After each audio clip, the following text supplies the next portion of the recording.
So today I'm going to teach about the structure of the church and spiritual gifts. Ukuthi inkonzo zikaNkulunkulu, the ministries of God, how do they work hand in glove to bring about coordination of the movement of the church and ukupheleliswa kwebandla. Ngoba uma ibandla linganazi inkonzo zokomoya engcwele lifile liphila. Romans chapter 8 verse 9 besifunda uthi uPaul uma loyo moya ngakhuluma qualification of rapture ngathi ukuze sidle umbuso, they are first 4 compulsory bezi7, but ngathi lezo qala ezi4 they are compulsory. Ukuze qualify uhlwithu, qualify insindiso, lezi ezi4 kufanele ube nazo. 1 uthi uPetro nakabuzwa uPetro nakeza njani nakabuza ukuthi ukuze singene embusweni kaNkulunkulu samkelisa umoya engcwele simele ukwenza njani. Lithi iBhayibheli number 1 uPetro wathini? Phendukani. Number 2 phendukani ezonenzena ngithi. Number 2 wathini uPetro? Nibhaphathizwe egameni lika Yeshua, be baptized in the name of Yeshua Christos. Number 3 namkelisa isiphiwo sikamoya oyingcwele. Unless you have these 3, we learned a lot. Unless you have these 3 first, you are not going to be a heir of the kingdom. Then number 4 sakhuluma ngombhaphathiso wani womlilo. Kunombhaphathiso wam siqala sirepent kuqala ezonweni bese siba siqala ngombhaphathiso wamanzi redemption wokubhaphathiswa egameni lika Yeshua Kristu, bese sibhaphathiswa ngomoya oyingcwele, bese sibhaphathiswa ngomlilo. Lamalanga andlulile bese unkonzo ye-repentance, sandlula inkonzo ye-repentance saza enkonzweni yani ye-redemption baptism ngoba nabazalwane ababhaphathiswayo. Manje sesizokhuluma ngomsebenzi wenkonzo kamoya oyingcwele.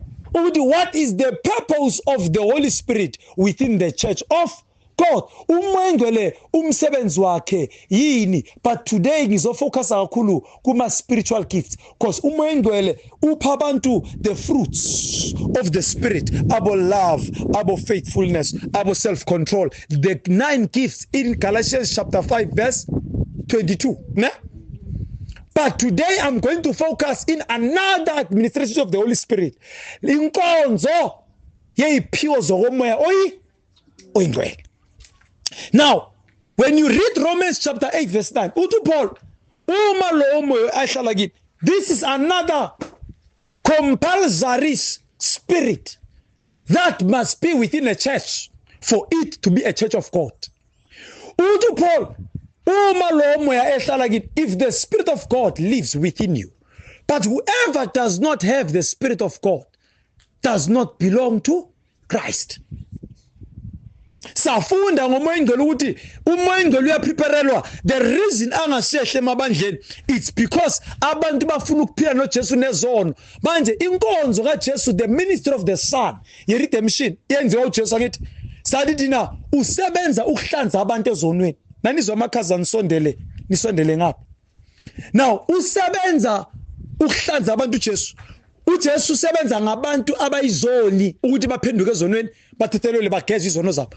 But uma sekaqeda inkonzo yakhe ye purification and redemption, kufika umoya oyingcwele, kufika umoya abhaphathisa ibandla. Uma imizimba yabazalwane seyiprepariwe to accept the gift of the Holy Spirit, bese umoya engcwele mayefikile kunomsebenzi awenza phakathi kwebandla. Uma ngenayo umoya kaNkulunkulu lo yakasiyo oka Kristu. Now, umoya engcwele wenza inkonzo eziningi, a lot of spiritual ministries in the church, but today we are going to focus specifically on spiritual gifts. Number 1, for us to understand how spiritual gifts, about 5-fold ministry, we have 2 divisions. We have 2 divisions of gifts within the church. We have 2 divisions of gifts within the church. We have gifts of authority and gifts of submission. Yabona uNkulunkulu ngiyamthanda ngoba umafundisa noma enza izinto uzenza zonke ngomfanekiso wakhe. Sineyiphiwo ze-authority. We call these gifts the 5-fold ministries. And I said 5-fold ministries. These are the gifts that are the leadership gifts of the church. Yiphiwo lezi ezilida ini ibandla likaNkulunkulu. These are the gifts that are supposed to be in the front line of the church. Ibandla maliholwa kunale iphiwo ezisebenza ngezwi. Each ministry, fivefold ministries, masikhuluma nge-church ne-ministry sikhuluma ngezinto ezihlukile. Nasikhuluma nge-church sikhuluma ngama-ministries I5 and other ministries of the church about deliverance ahlangene in one assembly in the presence of the Holy Spirit to work within the church, ibandla le. But uma sikhuluma nge-ministry sikhuluma nge-gift A1. Prophet is a minister, umvangeli is a minister, pastor is a minister. A ministry le ngokombhalo it's a ministry. Umpostoli is a ministry, uthisha is a ministry. That is why Bible says it's fivefold ministry. Asinayo iDonkey Church ministries, asina into enjalo eBhayibhelini akusi ministry leyo nto le. Iministry yiphiwo ezi5 ezikhonza ibandla ngezwi. Dying waters ministries, there is no such a thing in the Bible. When we speak about ministries, we speak about spiritual gifts that are the building blocks of the church. Yo, nangiza bazalwa. Ay ngiyayithanda teaching. So besivangela mamthoko emalangeni, but namuhla singena esifundweni. Singena kubi. Now, we have two divisions. We have first the fivefold ministry. These are the leadership gifts. Yiphiwo ezihola ini ibandla. Bese ngokwezwi, each ministry, we have apostles, we have prophets, we have teachers, we have evangelists, we have pastors. There are 5 main ministries. Ngizazokhuluma ngabo bishop uthi yini ubishop? What is an overseer in this ministry? Kuyafika nokufika lokomfana kusagcwele amandla sebakubiza ubishop. Omunye uhlala ngethayi phambili nesitulo esikhulu sesofa thiwa ngoba uhlala esofeni phambili is a bishop. Cabanga ukuthi uba ibishop iposition kani ministry inkonzo. Nasithi yini umuntu legama elithi bishop lisho an overseer. Libuya from the Hebrew word, the Greek word overseer. Lichaza ukuthi is an overseer. Umbonisi webandla. Ababonisi bobani. But we have the first fivefold ministries. We have the first 5 what? In the Bible, it is the Spirit of God that gives those ministries for the church to be able to work in the administration of God. Angithi ukuzibandla likwazi ukusebenza inkonzo zenkosi. Lezi inkonzo ngizo ezisebenza phasi komoya ingcwele ukusebenza umsebenzi kaNkulunkulu ebandleni. Now ziphiwa umoya oyi that is why sithi ibandla elingana leyiphiwo lezi lakha ngokwenyama. Why? Ngoba ibandla alakhiwa umqondo womuntu nokuhlakanipha ukuthi ufunda iBhayibheli uyalazi. Lakhiwa yiphiwo zikamoya oyingcwele ngoba zonke lezi iphiwo zivela kumoya ingcwele. Uma lelo bandla lingenayo umoya ingcwele alisile lika Kristu, and loyo muntu wakha akusibo bonke abathi uJesu inkosi abayongena embusweni kaNkulunkulu. Abanye bothi saprofeta igama lakho, sakhipha amadimoni, senze amandla ngabe ngenzanga intando. The ministries, they make sure that the will of the Father is complete within the church. That is why amabandla kaNkulunkulu angapheleli ngoba uthola upastor amelapha i1 athi la ngahola ibandla. You can never hold the church of God into leadership. Can never hold it, ne? Into leadership. Uma kungana iphiwo zonke zokomoya oyi 12. Now let's continue. Now ngokombhalo iBhayibheli lithi all these gifts, the fivefold ministries, are the leadership gifts. Then we have the second division of gifts. Ngithe i-fivefold ministry, abapostoli, abavangeli, abaprofeti, abafundisi, pastor, ne? Then this is the first division. This is the frontline leadership ministries of the church. Zihamba phambi kwebandla liso. Ngezwi. Zisebenza ngani? Ngezwi. Enye nenye kunendlela esebenza ngayo ezwini. Then bese we have the second division. The second division sibiza ukuthi are charismatas ngeSgreek, but these are gifts of grace. Are gifts of He pure. These are the helping gifts of the church. He pure ezisiza ibandla, ziyalisiza. Bheka uJesu wenza the leadership gifts kunendoda la kune authority, kunombusi, kunobukhosi. Then the helping gifts aboma tongues, tongues are gifts of grace. This is the second division. Abo gifts of deliverance. Isiphiwo sokubeka abantu izandla.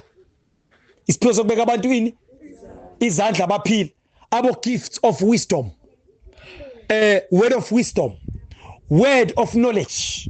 These are gifts of the church that are helping gifts. Zisiza ibandla. Lezi fivefold ministry zilid ibandla. Lezi ma gifts of grace, iphiwo zomusa zibizwa njalo, zisiza ibandla leza zilida ibandla. Sizokhuluma ngama-tongues, hayi lawa akhulunywa la emasontweni. Izolo umuntu ubuye emkipitweni namuhla ubhizi raba shabarakanda uthi uneziphiwo zama-tongues. We are going to learn ukuthi le iphiwo zonke zikhaza Elulalela lapha, ngicela ubuyele mamthoko, ngicela ubuyele ku-Ephesians chapter 4.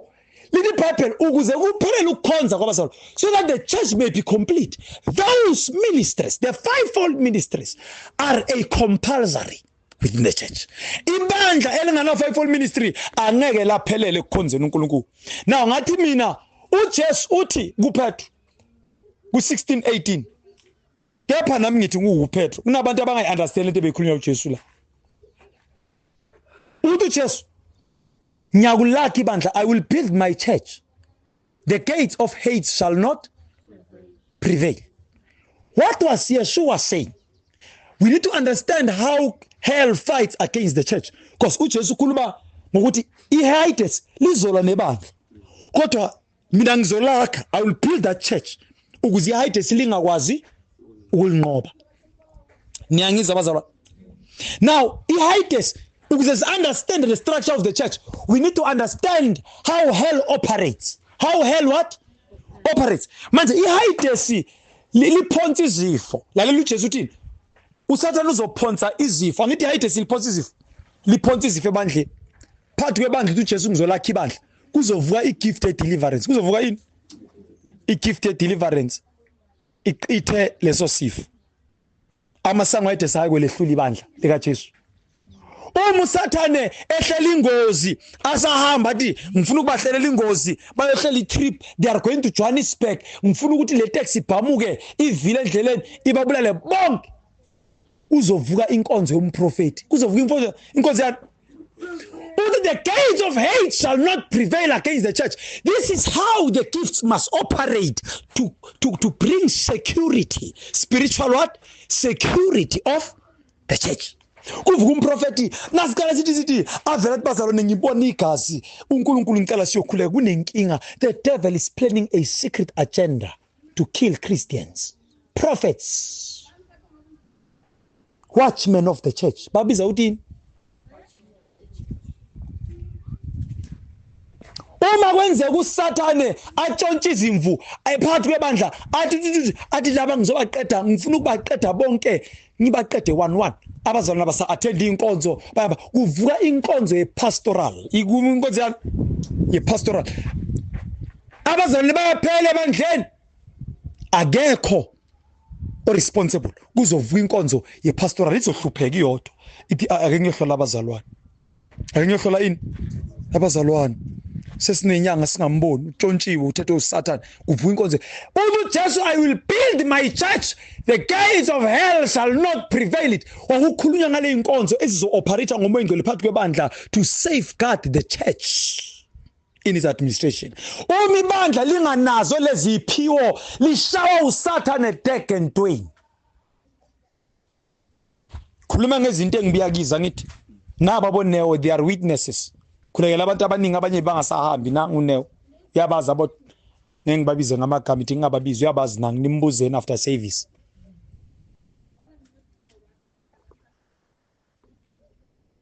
Umoya ingcwele ehlile phakathi kwabazalwane, ehlile ephakathi kwabazalwane. Abanye bashawe i-stroke la kule ndawo le in this place. Uyabazi some of them bekafunda nabo.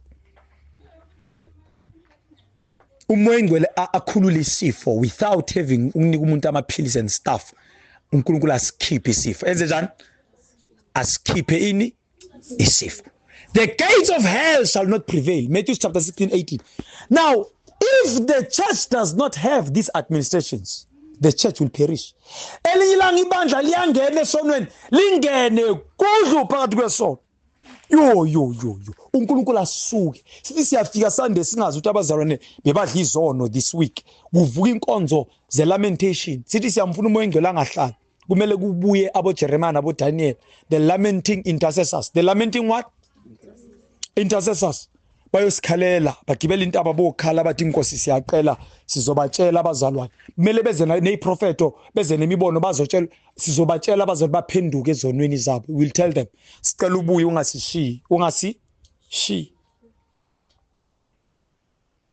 Umusathana letha abaprofeti bamanga phakathi kwebandla laNkulunkulu kuvuka inkonzo yabafundisi. Ihlola imibhalo iyaqonda ukuthi lo mbhalo le ndoda eyishumayelayo awukalotshwa ngale uyi-interpreter wrong ngoba la kuye la kunenkonzo discerning upastor uthisha unenkonzo discerning abanye badiscern ngezwi abanye astrological discerning zozifundisa namuhla. Now uyadiscern ahlola ukuthi lezwi ngendlela lohumusha ngayo lihunyushwa ngalendlela abo Paul baloba ngayo noma uhumusha ngendlela yakhe. Bese ibandla lingaboni umfundisi nayiqeda la uyasukuma bazalwane ngokombhalo izwi lenkosi nalotshwa la kule ncwadi iagenda kaPaul bekuyiloko but umfundisi ushumayela into ephambene nombhalo bese abazalwane bayasikhafula isifundo bayenza njani bayasikhafula uyabakhafulisa khafulani nifundiswe isifundiso samanga ngasese lezi phiwo zisebenza njalo phakathi kwebandla to administrate the full ministry of God. And if le inkonzo azikho phakathi kwamabandla ibandla lifile lihamba uthi Paul le iphiwo zinjengamalunga emzimbeni because uPaul uchaza ibandla he explains the church as many members joined together. I said this many times. Many members joined together to bring about a coordinative movement in all decision making of the body. Ibandla lelo angithi. Now uthi Paul kanjalo emzimbeni nakafunda 1 Corinthians chapter 12 uthi njengomzimba uchaza ibandla structure sebandla uthi njengomzimba uthi umzimba unamalunga ahlukene. The body has got many different parts but all these parts they work together zisebenza zonke emzimbeni ukuletha all movements of the body, all decision making of the body, all job specs of the body. Umzimba nawuzindla amehlo nakumele uphume la uhambe amehlo azobheka indlela ngithi ukuthi inyawo zinganyatheli phezulu kwameva ngithi bese umlomo uzodla ukudla ukuthi umzimba ube ne-energy ngithi uthi Paul kanjalo amalunga emzimbeni sinjalo nathi ebandleni singamalunga emzimbeni kaKristu omunye munye. You can't speak about the church understand the doctrine of the Holy Spirit and also the ministries of gifts within the church. Uzu Paul ukuthi wenza uPaul uyachaza ukuthi njengomzi uthi amanye amalunga siwahlonipha ukudlula amanye nedlake ngichaza uthi amanye adelelekile kodwa siwaprotecta siwavikela ukudlula wonke. Ukhuluma ngomzimba kaJesu uthi ibandla lakulo linjani kukhona ababukeka kwangathi abalutho kanti we need to protect them the most. Nengiza bazalwane abanye ngathi baneziphiwe incane but we protect them the what?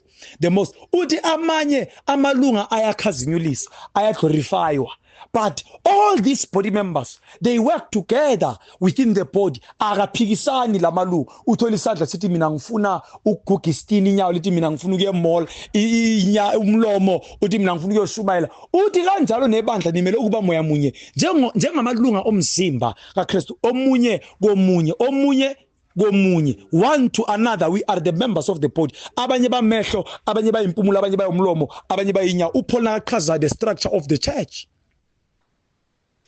Bese yabuya uPaul uthi ene akwenzeki ukuthi ilunga lomzimba lithi mina ngingumzimba. Akwenzeki ukuthi ilunga lomzimba lithi ngini cabanga inyawo lithi mina ngingumzimba uthole lime lapha lithi mina ngingum oramehlo athi mina ngingum liyilunga akusiumzimba liyilunga bese uPaul uyachaza ukuthi kanjalo ke naseka interpreter uthi uNkulunkulu uphile abazalwane iphiwo zokomoya oyingcwele wenza abanye abapostoli wenza abanye abaprofeti wenza abanye wabapha iphiwo zokuhlakanipha wapha abanye iphiwo zokunxusa wapha abanye iphiwo zokupastorisha ezinye iphiwo zokuvangela ezinye iphiwo zokufundisa phakathi kwabantu uthi konke lokungamalunga these are the body members of the body of Christ joined together to bring about the movement of the church and security. Nangizwa bazalwane. Amen. Now uPaul uthi laba bantu bavangeli baprofeti ngawo sithi benziwa umoya engcwele ngithi benziwa umoya oyingcwele ukuthi bebe baprofeti babe yini uma ibandla nganamoya engcwele akusili ibandla lika uNkulunkulu ene lezi iphiwo ngizo ekufanele zisebenze phakathi kwebandla kwakhe ibandla lika uNkulunkulu. This is 1 Corinthians chapter 12 nifundeni yonke manifike ekhaya. Now ngokombhalo akwenzeki ukuthi ilunga lithi mina ngingumzimba. Ngamanye amagama akwenzeki umvangeli ayi1 athi yena uyibandla.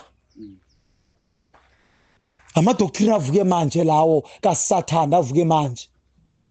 Umuntu athatha abazalwane ayinyawo aqabanga ukuthi angalwa noSathane ngelunga lomzimba. Umvangelo obiziwe uyini uyibandla uyilunga lomzimba kaKristu ene udinga amehlo cabanga ibandla eliholwa yinyawo ezinganamehlo. Yini impozo inqoba akunaba profeti kumane noma kuhlonywa imvuselelo kwenziwa nje asihlobeni imvuselelo akekho hlola ukuthi itende lihlonywa kuphi. uNkulunkulu uvumile ukuthi ibandla liqhubeke abalungele yini ama-ministers abaprofeti they must discern bahlole zonke lezo zinto ukuthi ngabe nasiyohloma imvuselelo uNkulunkulu uthini ngokwebandla. Abafundisi bameke sokuthi abazalwana abazoseva lapho baphelele yini ukuthi bangama ku-administration kaNkulunkulu baphelele kiyo yonke imiyalo kaNkulunkulu. Abo pastor bameke sokuthi abaze bayanxusa baphelele abanazifo emizimbeni ngokomoya nangokwenyama. This is the church of God and Jesus Yeshua Christ said the gates of hell shall not prevail if the church is like that.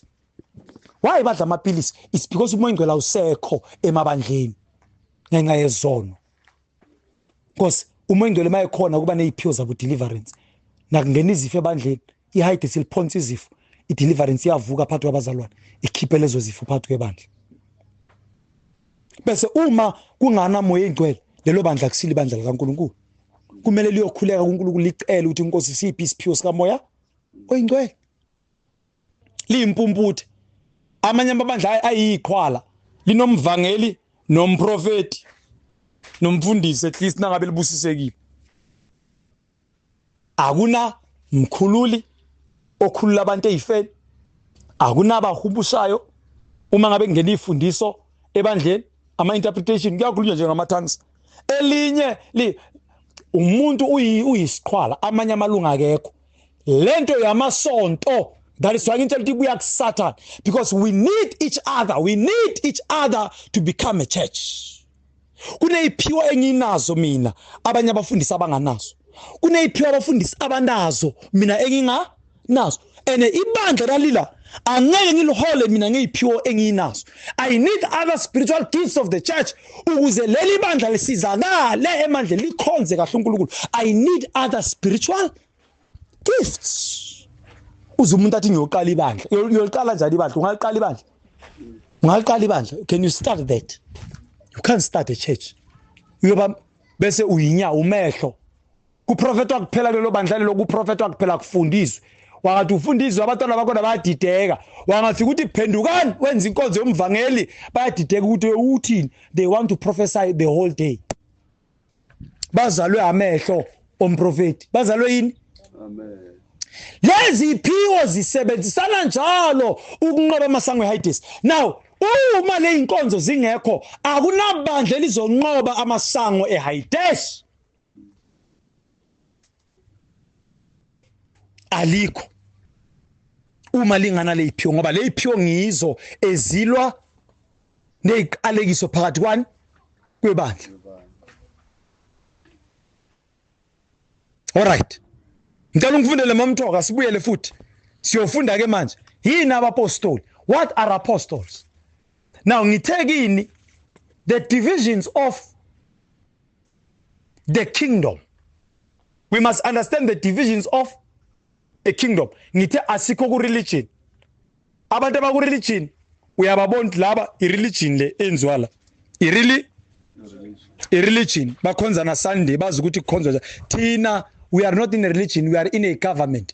It is the world that classified Christianity as a religion. But Christianity is a government of God. Ngathi mina in a government, in a kingdom, it's a kingdom. Uthi Jesu umbuso kaNkulu ku usufiki.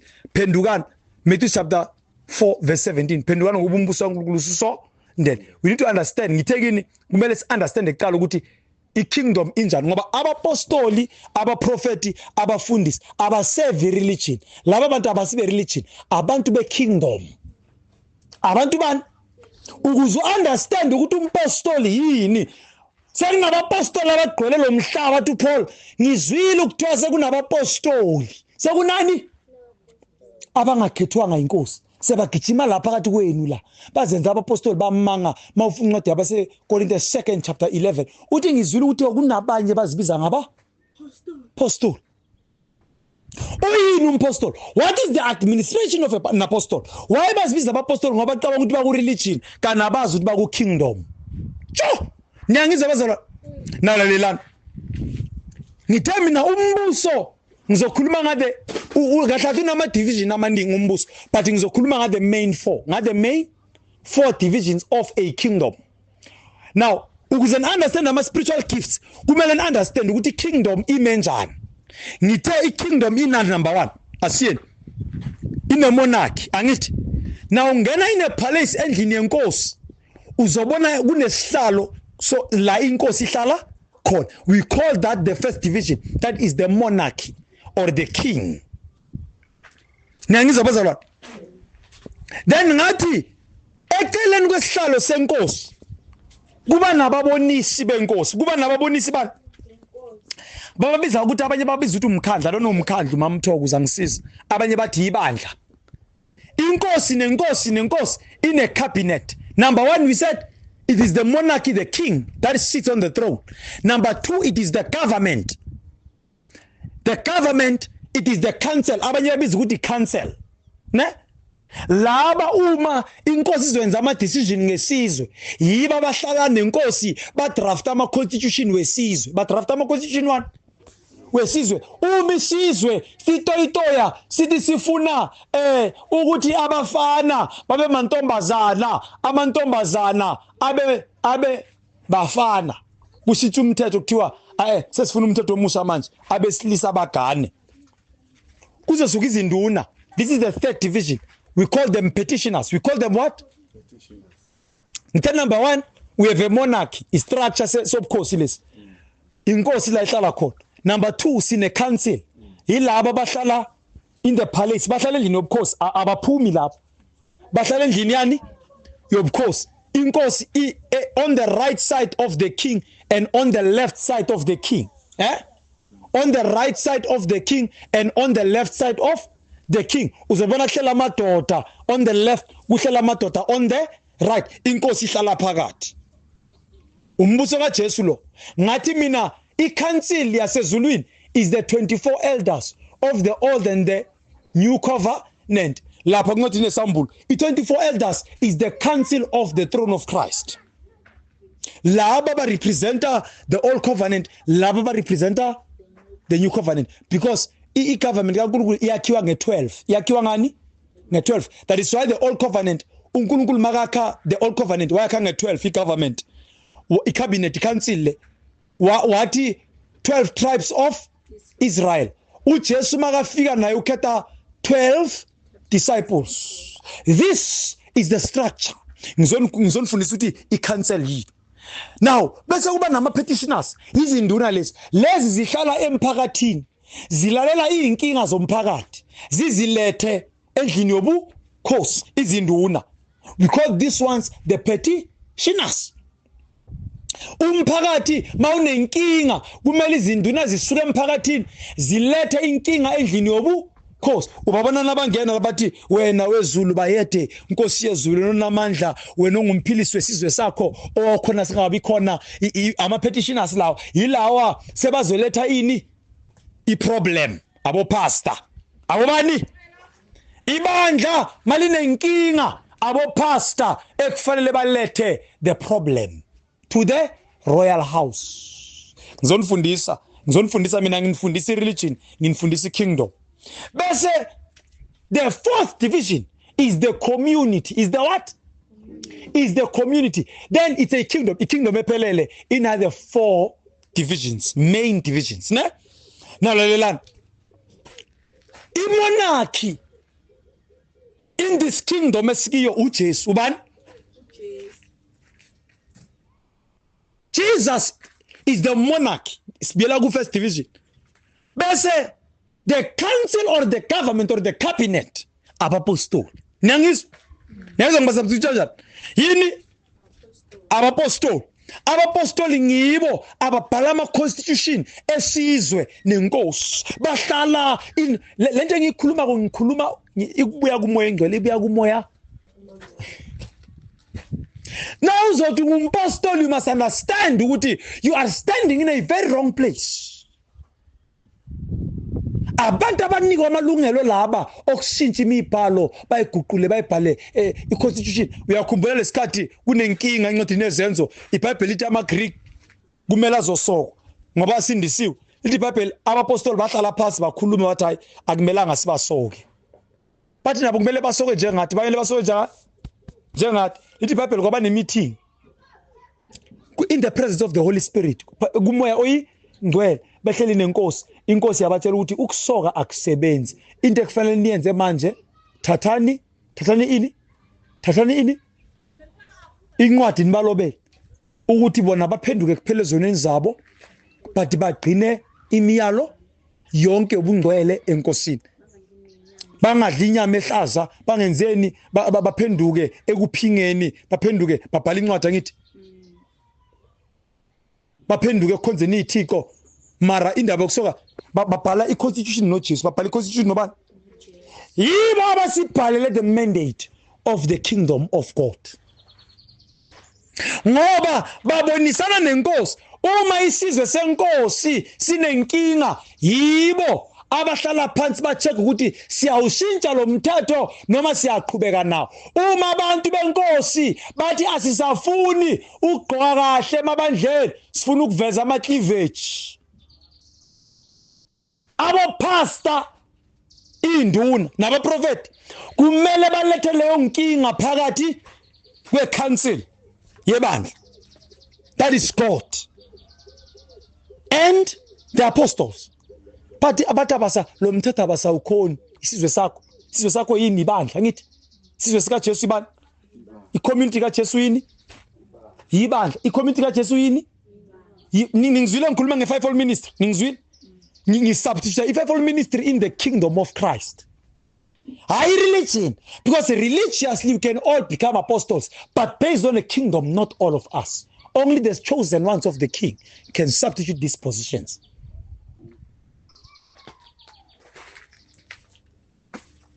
Bese bazohlala phansi bathi inkosi kungena induna endlini yenkosi upastor uye kumele ayinxusela abazalwane uma kunenkinga ebandleni ayobakhalela ayenza njani? Inkosi abantu bakho bathi basafuna ukugqoka lo mthetho. Awushintshi umbhalo ungupastor uyinduna, awushintshi umbhalo wenkosi. So wenza ibandla lakho. All right, cabanga induna idecide yodwa ebukhosini bukaKristu. Idecide okay ngoba manje amaduku bathi abenza bangaseze enkonzweni ba-attende nokugqoka kahle. Ngcono udecide yedwa, akakhulumi nabapostoli i-council, akakhulumi noKristu the monarchy. Udecide ayi-one ayinduna. Induna enjalo yowenziwana ibuya inkosi eshintsha imibhalo yenkosi ishumele ngendlela yayo e-community, because izinduna lezi ezihlala ne-community umsebenzi wazo ukunika i-community constitution evela enkosini, evela futhi naku-government yenkosi, i-council. Induna umsebenzi wayithatha incwadi imikise emphakathini. Abo-pastor umsebenzi wabo is to preach the mandate of Christ as it is within the church of God.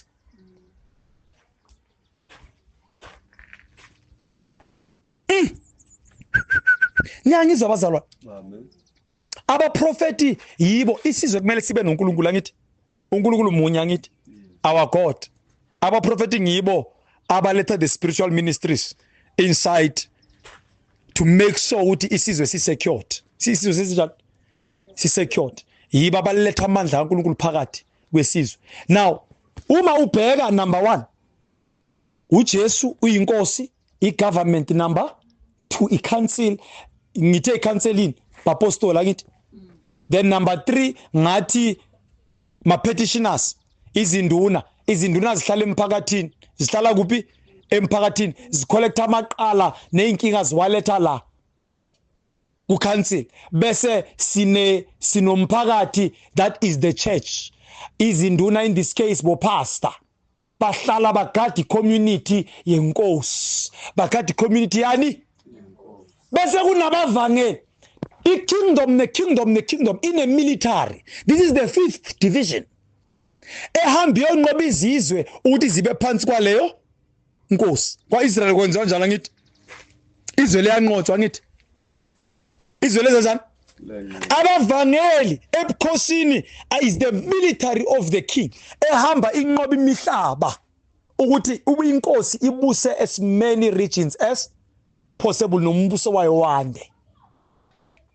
I don't speak religion, I'm speaking the kingdom of Christ. Religion ile yenziwa umhlaba, system yomhlaba classify Christianity as a religion. Christianity ne-Muslim ayifani ne-Buddhism, ayifani nenkolo. Kingdom kaNkulunkulu, those guys ababalwa lapha, they are part of the kingdom of God. They are in the structure of Christ. Hey, I'm an apostle. Suka, ngicela ungifundele sisitho. Ngicela ungifundele uyifunde kokugcina nje mama. Ephesians chapter 4, umoya kaNkulunkulu wenza abanye babe ngaba apostle. Sesiyabachaza manje ngokumbhalo. Benginika the structure, ne? Yep. Verse 11. Uyena futhi onika abanye ukuba babe ngabapostoli. Nguyena lo moya onika abanye ukuthi babe yini? Ngabapostoli. Le gama elithi apostle ibuye igama elibuya esiGreekini elithi apostolmenos. Apostolmenos means sent ones, abathunyi weyo bakaNkulunkulu. Angikhulumi ngalabo apostoli laba abagcwele kulomhlaba lo, abanye yi12, abanye yi14 apostoli. Angikhulumi ngalabo, ngikhuluma ngabo Petro nabo John. Angikhulumi ngalaba benu enizenzele bona. Ngikhuluma ngabaka Kristu in the kingdom. Yibo laba ababhala imibhalo noKristu. Uma uNkulunkulu igift yeapostoleship iso, uma kunento engazange ibhalwe eBhayibhelini eyakhohlwa, enziwa njani? Eyakhohlwa, kumele iyehle ezulwini, izolotshwa emhlabeni. Kuthi nento esayikhohlwa, uNkulunkulu uzodinga igift yeapostoleship, igift ye-council, igift ye-administration, ye-constitution kaNkulunkulu. Uzoqoba an apostle to come and write that book as we enter in those scriptures. But iBhayibheli nangilifunda kahle lithi yonke lemibhalo iphe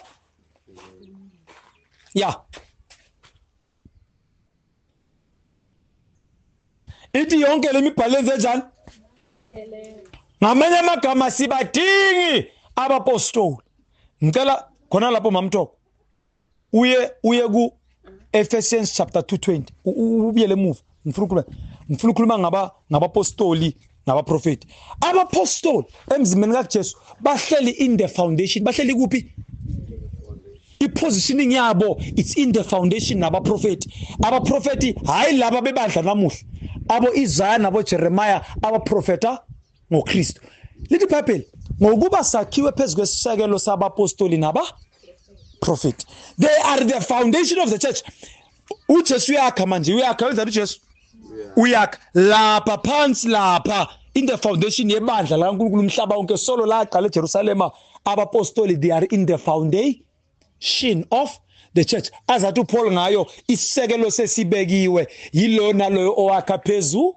Ukwazi ukhuluma ngesisekelo sabapostoli naba prophet sesibekiwe asibadinga abanye enizobe zenzela bona isekelo sesibekiwe the top part of the church ngizofundisa nge temple structure ngani sokhuluma ngayo khona la now ngicela ungifundele sakhiwe ithini phezu kwesisekelo nakhiwe phezu kwesisekelo sabaprofeti sabapostoli nabaprofeti uKristu Jesu uqobo lwakhe itshe logumbi yes iphinde futhi yeah nakhiwe phezu kwesisekelo sabapostoli nabaprofeti yep uKristu Jesu uqobo lwakhe itshe legumbi ngizonifundisa ngetemple structure ngizobiyela lapha mara ngifuna laba apostoli ngifuna yini ungabiyela ku 411 ithi Bible wenzile abanye babe ngabapostoli ngizokhuluma nge5-fold ministry wenzile abanye ukuthi babe ngaba apostoli bebandla they are the apostles of the church now abapostoli ithi Bible thina sakhiwe phezu kwesisekelo sabapostoli naba prophet abapostoli kushiwo laba abayi12 ne abaprofeti akushiwo laba abavuke ebandleni kushiwo laba abaprofeta ngoJesu isekelo bavumelana nabapostoli abapostoli bavumelana nabaprofeti aboJeremiah bathi njengoba kwalotshwa encwadini kaIsaya ukuthi uyoba njengehlumela eliyoma phambi kwabagundi imvu ingenaqala baprofeta ngoJesu uyothwala izono zabantu yenza njani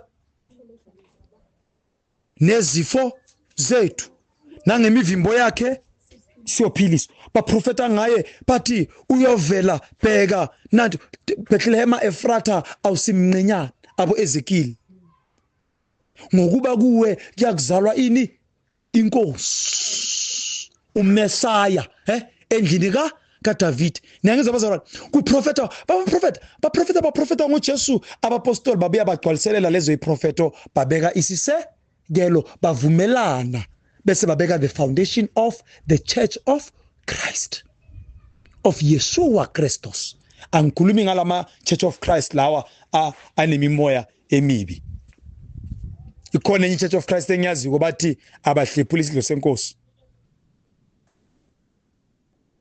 nawe yakwenye bathi thina lana sikholelwe iphini zomoya engcwele iphiwo zaphela ngabo Petro ngiyayazi nale India la khona lise India mara bathi ba Church of Christ abakholelwe iphini zomoya engcwele bathi ama gifts kamoya engcwele aphela ngekhathi zabo Petro igcwele umhlaba wonke liyazi umhlaba bathi thina siphethe igama mara kunento abayishile na ufika kwenye umbhabhadiso wrong babhabhadisa wrong we are in a kingdom not in a political government yama committee akuna committee endlini kaNkulunkulu ayishumayela bathi ngiyoxolisa athi angengixolisi committee yani dala sihamba naye ahamba nathi bani akukhethwa la ngokwe committee kukhethwa ngokweziphiwo zika moya oyi i-committee replace i-fivefold ministry uyazi baba nama committees because umoya usekho ngoba i-committee i-fivefold ministry bathi umfundisi imela uqolisa lento ayikhulumile la ebandleni abantu abadala ngathi suka niphumile nina kumoya nangena enyameni leyo nto leyo i-system building of governance yomhlaba abo chairperson nabo chairman abekho we are not in a religious sector or a political government we are in a kingdom of Yeshua siyaya lapha siyaya ngeke basinika ama pulpit naba kasinika ipulpit soqala umhlabelelo thabe uyikhona enye inqeku beyinchaza lenqeku naba inqisha lapha beqala umhlabelelo qala iqule linye lishaya izono lo wonke umuntu yozimi anandakhuluma amagamanyana athi nalabafundisi bamanga wonke umuntu nalabafundisi bamanga da nabavala ipulpit uvula ichorus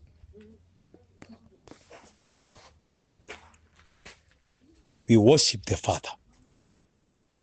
Abapostoli net namuzi wazibiza umpostoli nimletheni la angabe uyakhona ukuletheka. The position of apostles is isisekelo sebandla likaJesu. I will build my church, I will build my church, and the gates of it shall not prevail.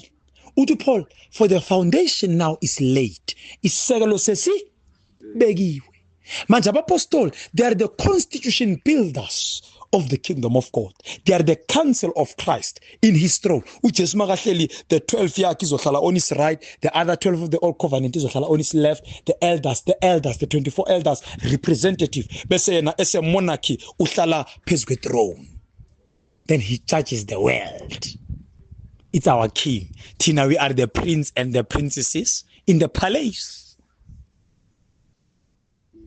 Lo moya wenzile abanye babengaba apostoli funda bamtho sesiya kuba prophet ngimchazile umpostoli nimzwila ngithi amen wenza abanye ukuthi babe yini. Number 2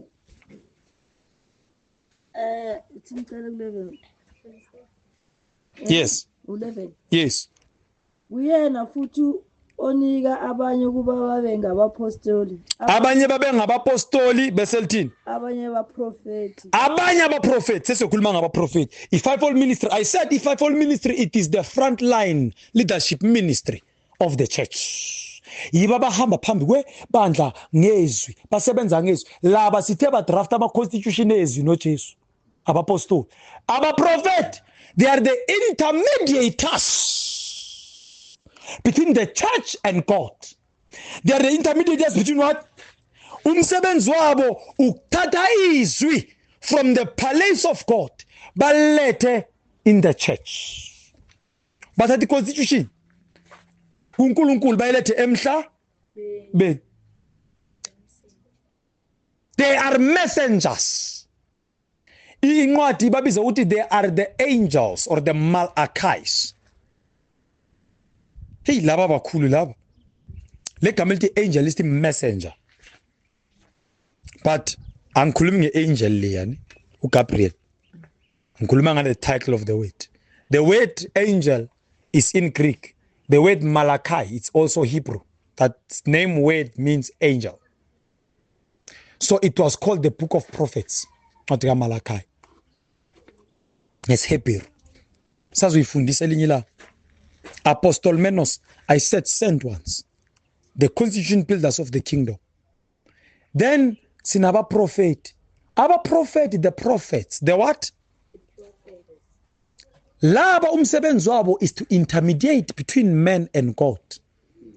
Bathathi message yebandla nalenkinga balimikise kuNkulunkulu. Bathathe imessage kaNkulunkulu bayimikise ebandleni. About the future, about the present. They are the message deliverers in the kingdom. The messengers of God. Yilaba ba representa the voice of the Father on earth. Why singasana baba prophet? Ngizazofundisa futhi ngabaprofeti bamanga ngizofundisa khona la. Because the teachings I must teach them over and over and over. Why sing a sena Baba prophet? Because Abba prophet, these are one of the holiest ministers in the church because they are the voice of God amongst men. Umsebenzi wabo ukukhulumela uNkulunkulu phakathi kwabantu. They are the voice of God within the church. Uma kunengozi, in the book of Ezekiel, they are called the watchmen. Baba biza ukuthi yini?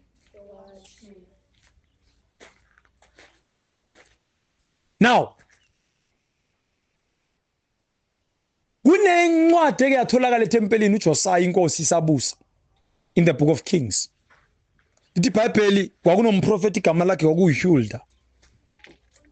It was a she prophet. Nyangiza bazalwa beyangumuntu wesifazana. Ithi iBhayibheli kwakungazi ukuthi lencwadi kwenziweni ngayo. Ithi lenkosi uJosiah inkosi yathatha incwadi yayimikisa kuHulda ukuthi ayokhuleka uNkulunkulu ukuthi what's happening with this book. Bathatha imessage yebandla bayimikise kuNkulunkulu bathatha imessage kaNkulunkulu kuNkulunkulu bayilethe ebandleni. The Bible says uHulda prayed and thereafter God responded and he took the message back to the king. Then she went back to the temple. Angikhulumi ngalabathi prophesy bazooka suka. Ngikhuluma ngomprofeti kaNkulunkulu Isaiah, hamba utshele ubani Ezekiel the king, not the prophet, ukuthi akayosinda kulombhedo okugula alele phezukwa akayosinda. Lithi iBhayibheli uIsaiah wafika wasuka etempelini wahamba wangena endlini ka Ezekiel wamtholalele wathi kuye Ezekiel uthi uNkulunkulu ngisho ku ukuthi awuyikusinda kulombhede olele kiwo.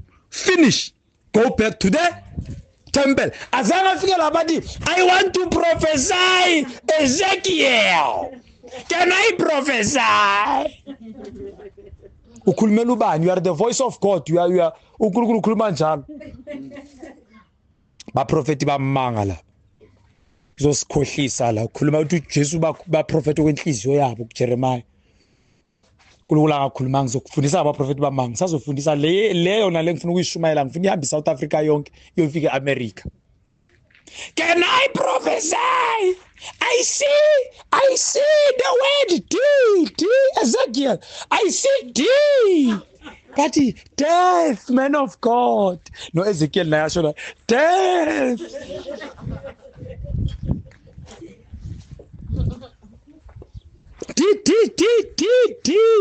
Death.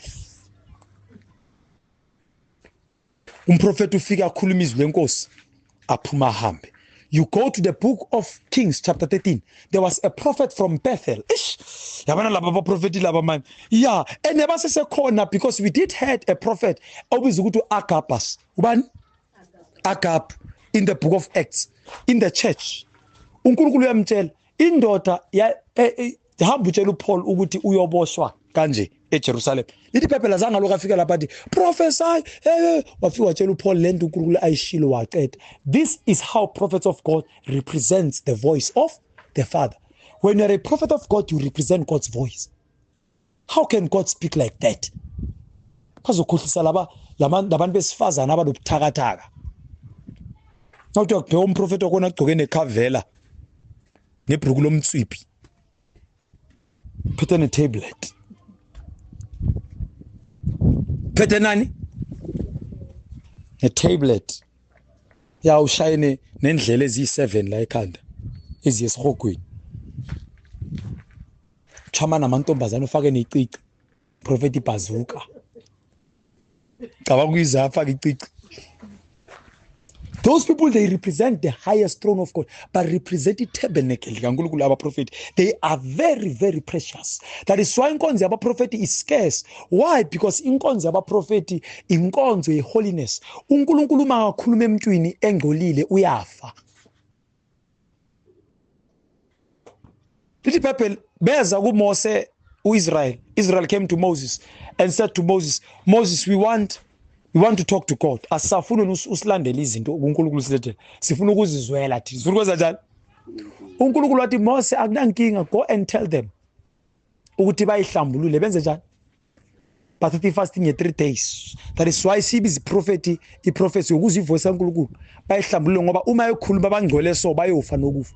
Wathi batshele bayihlambulule for 3 days bese beza la entabeni. They want to talk to me, no problem.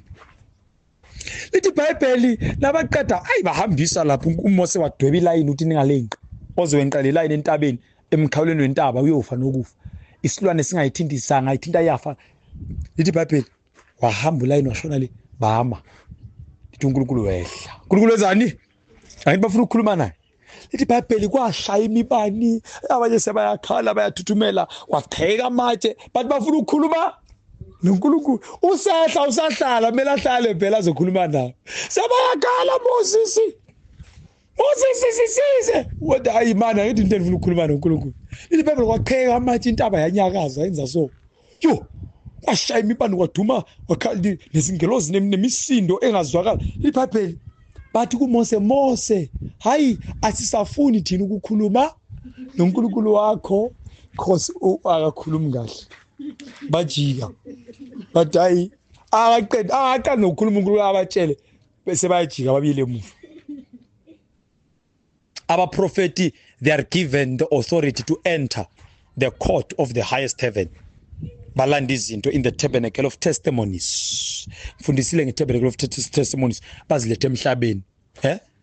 Bayilande phakathi esandle sikaNkulunkulu bazilethe kuphi emhlabeni. They are the messengers. Now we have about 4 or 5 divisions of prophets I want to talk about.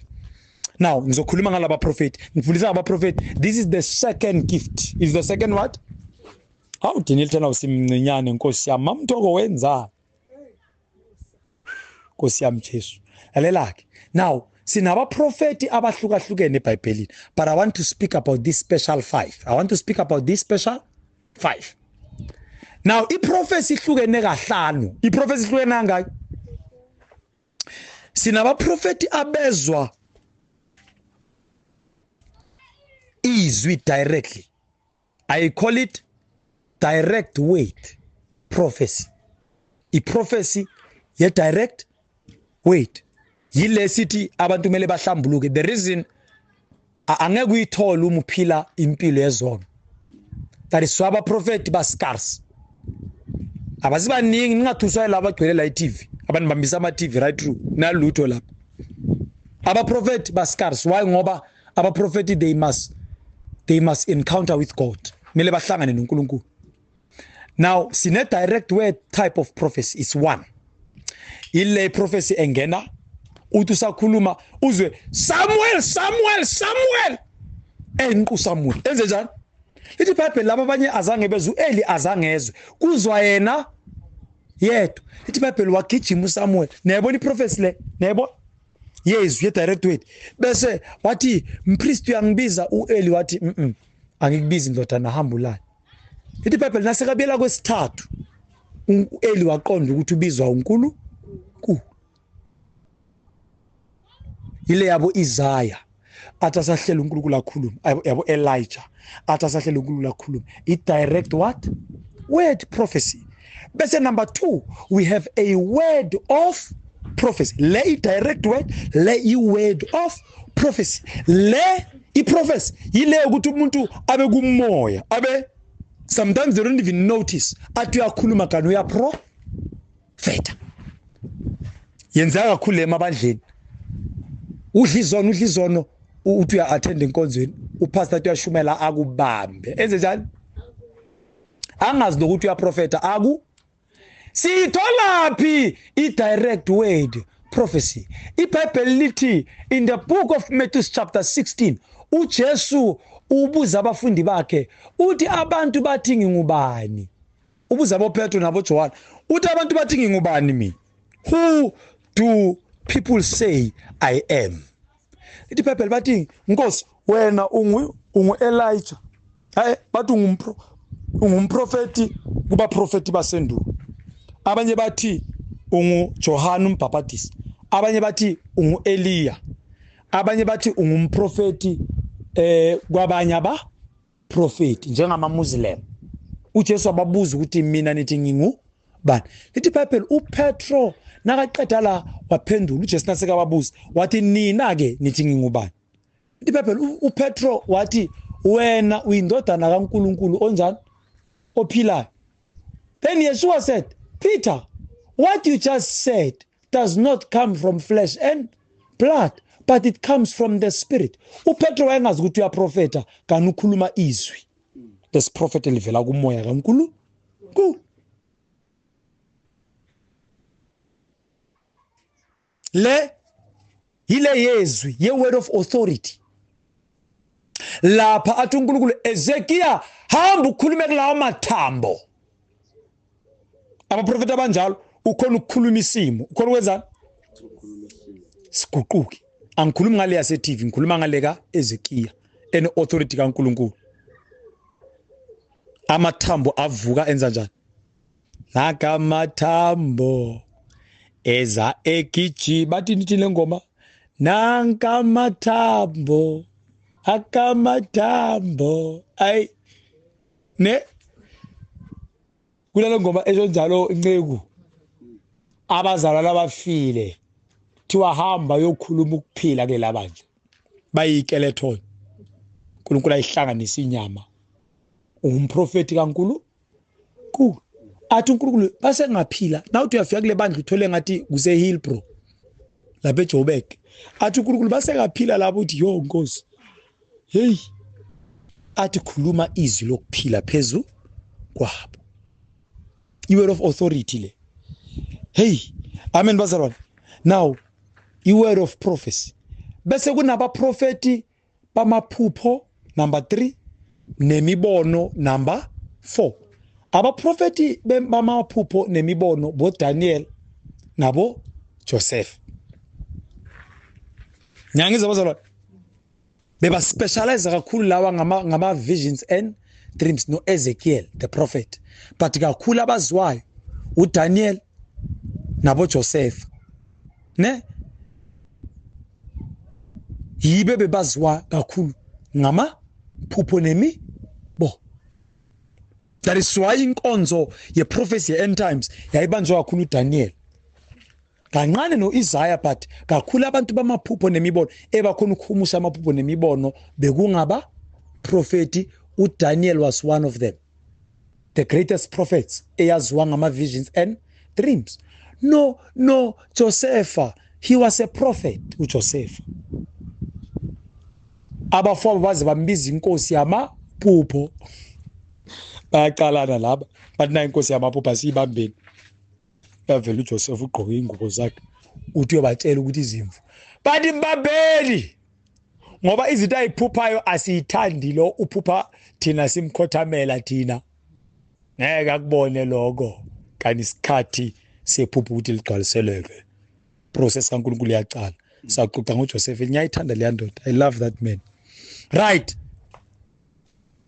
now amaphupho aso abaprofeti bamaphupho iphupho normally lenzeka umuntu mayelele ubuthongo it's a vision that pops up umuntu mayelele ubuthongo but ama visions ama encounters nengeza bazalwane now how do you separate iphupho nombono ngizazofundisa ukuthi iphupho nombono uzihlukanisa njalo this is a vision i-vision normally uba ku-encounter kamoya ingcwele but iphupho uba nombono ebuthongweni ngaki iBhayibheli lithi ebuthongweni bakhe kwabanye kwezinye incwadi esebuthongweni obunzima waba nombono othile ngisazoyichaza ama vision ukuthi how do we separate a vision and a dream niyangiza bazalwa right bese sinalaba propheti esabiza ukuthi ama discerners yini laba bahlola imimoya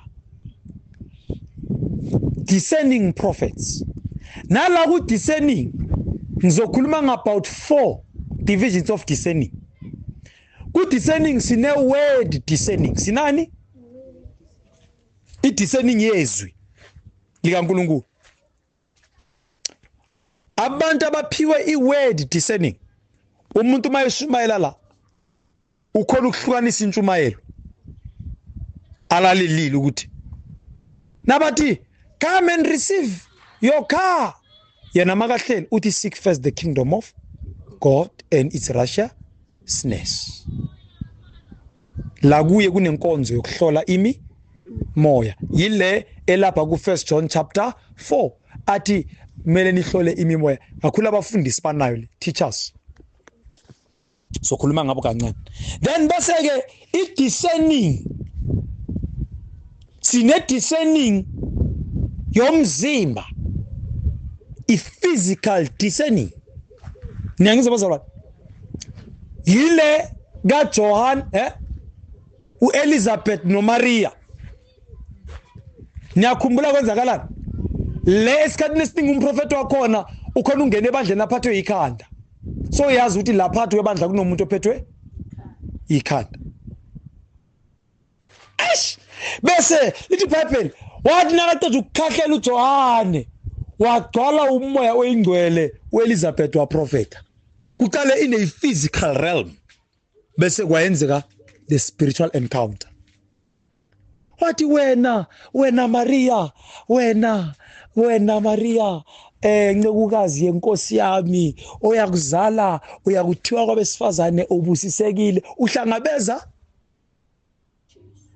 mara lento iqale ngokukhahlela kwani komntwana but sika prophet ukuthi kuyozalwa uElizabeth uprofet ukuthi kuyozala uMessiah uMaria yokuthiwa ungubusisiwe phakathi kwabesifazane mara kube ne physical encounter bese kumanifesta prophecy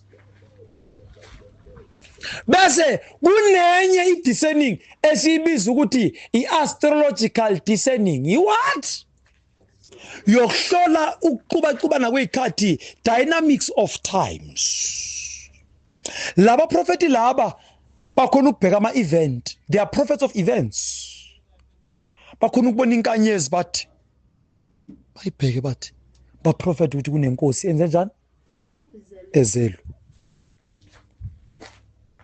kufika isikhwishi tornado ishayide nelitheni iyophumela ngale nabaqeda ukuyibheka bavuke umoya oyingcwele bese baya prophet. These are astrological prophets. They are what? They are astrological what? Prophets. Bangaba prophet bama events abahlola ikhathi. Now uthi uJesu ngabo ku chapter 16 the very same Matthew uthi nina abaFarisi yayenziwa kakhulu lenkonzo baFarisi uma uNkulunkulu kwaIsrael kwakwazi ukuthi uma kungafika umoya noma kufika isifo kwaIsrael kufike yini iCovid ingene ithi wa ibulala umhlaba ama-Israel bekazi ukuthi every event that takes place within Israel it's God trying to say something to the nation. Kwa-Israel noma kungafika itornado ishaye bebangathi natural disaster global warming bebathi uNkulunkulu kunento emthukuthe lisile bebazi ukuthi every event that takes place within the country God is either angry or happy. Niyangizwa bazalwane? These prophets yibe bebakwazi ukubona isifo singena phakathi kwendawo bese bayazi ukuthi into ekumele yenziwe. Babheke nje bathi abantu bayafa sekunesifo soqhoko sishaya abantu bathi babheka 2000 ihour 3000 4000 bese bathi lethani inkunzi yonyaka owodwa nilethene rem. They now understand prophetically ukuthi there is sin in the nation or someone has committed a transgression or God is not pleased with our sacrifice or our fellowship. They were studying events. Yibo labe bebazama ukubhekisisa nokuzalwa kaMessiah nokufika kaEliya. Uthi Jesu nina abaFarisi there was a special study in Israel before Yeshua was born. This study bekufundwa kakhulu about the dynamics of the time of the arrival of the Messiah. Bebafunda uthi Jesu nina abaFarisi niyakhona ukubheka isihlahla. Niyakhona ukwenzani? Ukubheka isihlahla nasihluma. Akina kuzofika uhlobo isihlahla siyahluma. Uthi bese nisho ukuthi namuhla libhejile liyona. Nibheka isihlahla nithi lesi sihlahla uhlobo selu fikile. Uthi kodwa niyahluleka ukuqonda izikhathi eniphila kizo ukuthi niphila kusiphi isikhathi. Bayaphuma bathi babheka imvelo bathi namuhla libhejile entambama liyakuna. Baya prophet babheka event bese baya prophet. Nabaqeda kodwa bayahluleka ukuqonda ukuthi uEliya seka fikile noMessiah seka fikile. Ubani uEli bekubani uEli ubani uEliya nakuzola uJesu mamthoko bekubani uJohn bona babheke yilezo shaba bathi ke666 le babheke icode bathi ungakaboni 666 athi kani baba mbili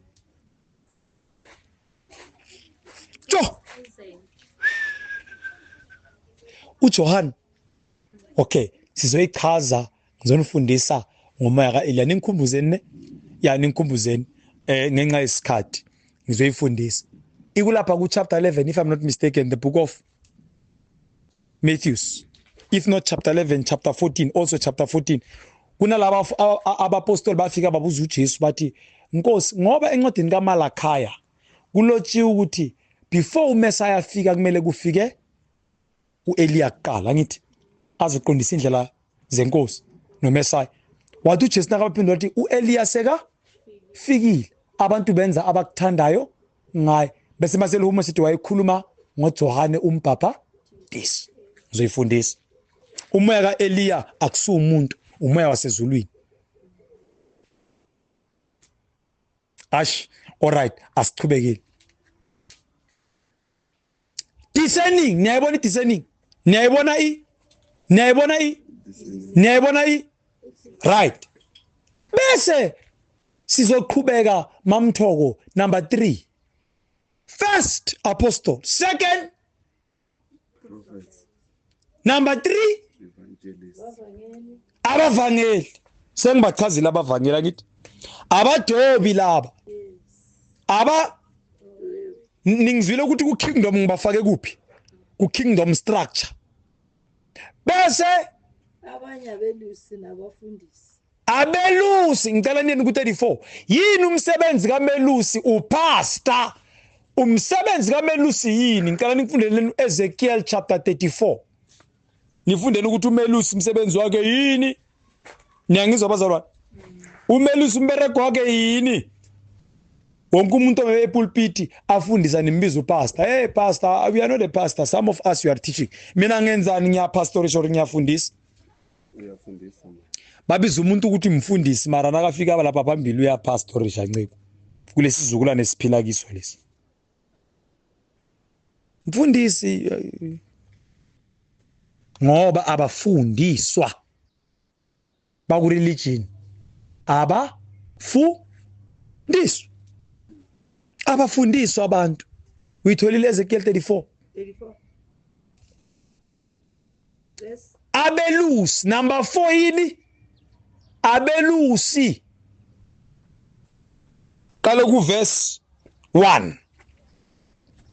Isihloko sithi isiprofeto ngabelusi bakwa-Israyeli. Sizofunda ngabelusi bakwa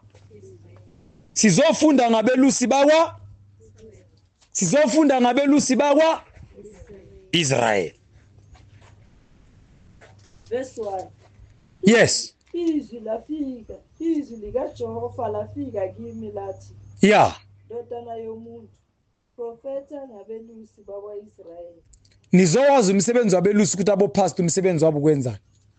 Profeta uthi kubelusi, isho kanje inkosi uJehova ithi, ukubelusi bakwa-Israyeli. Wo kubelusi bakwa-Israyeli. Abelusi bakwa-Israyeli bangalusi izimvu zenkosi. Abelusi bopastor. Ubiza upastor mari izimvu zilahlekile, ubiza upastor mari izimvu ziyagula, ubiza upastor mari izimvu zisezonweni, ubiza upastor izimvu zilahlekile. Upastor kanjani izimvu zenkosi zisebumnyameni? Abazibonelelayo bona. Badla nomnikelo, bayazibonelela bezani. Badla umnikelo, lithi iBhayibheli badla amanoni ezimvu, badla amanoni namafutha, badle nenyama yazo nobisi, kodwa bayazibonelela, abazinakekeli. Sebenza ukwenzani mama qhubeka? Abelusi babengayi kuzalusa izimvu na. 1 abelusi balusa izimvu, laba bebangazalusi. Qhubeka mama. Niyadla amanoni, nembatha uboya, nihlaba ezikhulupheleyo. Yo, Yepha izimvu anizalusa. badla iminikelo right through mari izimvu abaza lusi. Umsebenzi wabaprofeti ukwalusa, abelusi ukwalusa izimvu. Babhizi badla iminikelo, babiza iminikelo mari izimvu abazalusi. Uthini uNkulunkulu? Qhubeka mama. 4. Ezibuthakathaka aneziqinisanga. Umsebenzi kamelusi ukuqinisa izimvu ezibuthakathaka ezinye zilimele emabandleni. Umsebenzi kamelusi kapastor to make sure imvu i-right. Qhubeka mama. Egulaya aniqinisanga. Imvu yagula ubizwa ngopastor. What pastor are you? Izimvu zidla amapilisi ngintshelila ngithi egulaya ni laphanga. Tjo, msebenzi wabelusi. Qhubeka mama. Neyaphukileyo anibophanga ephukile aniyibophanga nina niyekele yazibona mara nibhizinisi iminikelo qhubeka necoshiweyo anibuyisanga abayiqoshile ebandleni aniyibuyi sang nelahlekileyo anifumananga ibandla liyaphela abantu abeze enkonzweni upastor kanandaba upastor awuzupastor you must go all over the Danielton uyifuna uze bathi ukuphi bakubona ukhuphuka lapha nethayi uyofuna imvu ilahle udele yodwa bathi udele njani ithi nomhlabelelo wezani azula bathi uJesu uyazula hayi le mhlabela kuthandi lo usathane bambuza bathi ubuyaphi wathi ngibuye kuzula ke ngisayiqula le ngobane bathi uJesu uyazula Jesu akazula uyangqo imvu yakhe la ekhona elanda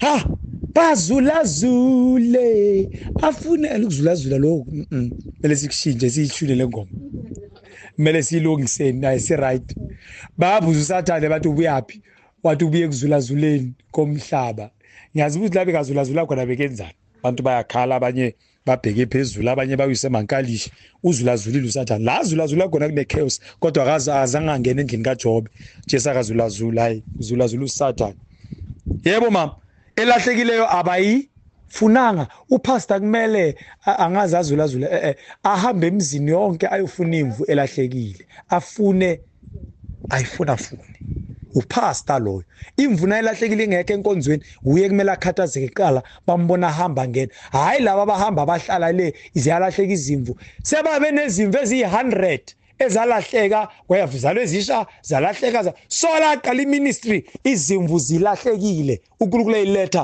abazazi nala zihlala khona abazazi nokuthi zidlana upastor nguye okhathazeka ngalezo zinto zonke uma khona lambile noma ilambe physical ingana kudla umsebenzi kapastor ukumeka sure ukuthi imvidlile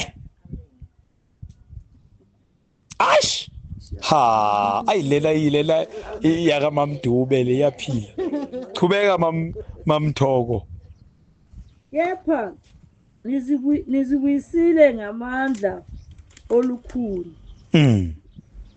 zazihlakazekile ngokuba uMalusi wayengekho zazihlakazekile ngoba uMelusi aye ngekho isikhathi ngoba belusi bebhizi manje bathanda imali abelusi balesikhathi lesi they love money izimvu zihlakazekile ziyazibona izibhabhadisi imvu belusi abekho imvu izibhabhadisi ngoba kula ayiziyele embhabhadisweni yena afika zifaka athi ngiyazibhabhadisa babhizi balandela into zezwe ziyazibona izimvu mara every Sunday bazele ukuhlala ngamathayile phambili wazivuna umnikelo amanoni azo bayawadla bahlaba bayithanda nabaqeda la lithi izwe lenkosi bathatha noboya bazo babumbathe bayenze njalo bambatha noboya mara izimvu abaza lus amaqala abo pastor uthi uNkulunkulu uyababuza ukuthi ziphi izimvu sam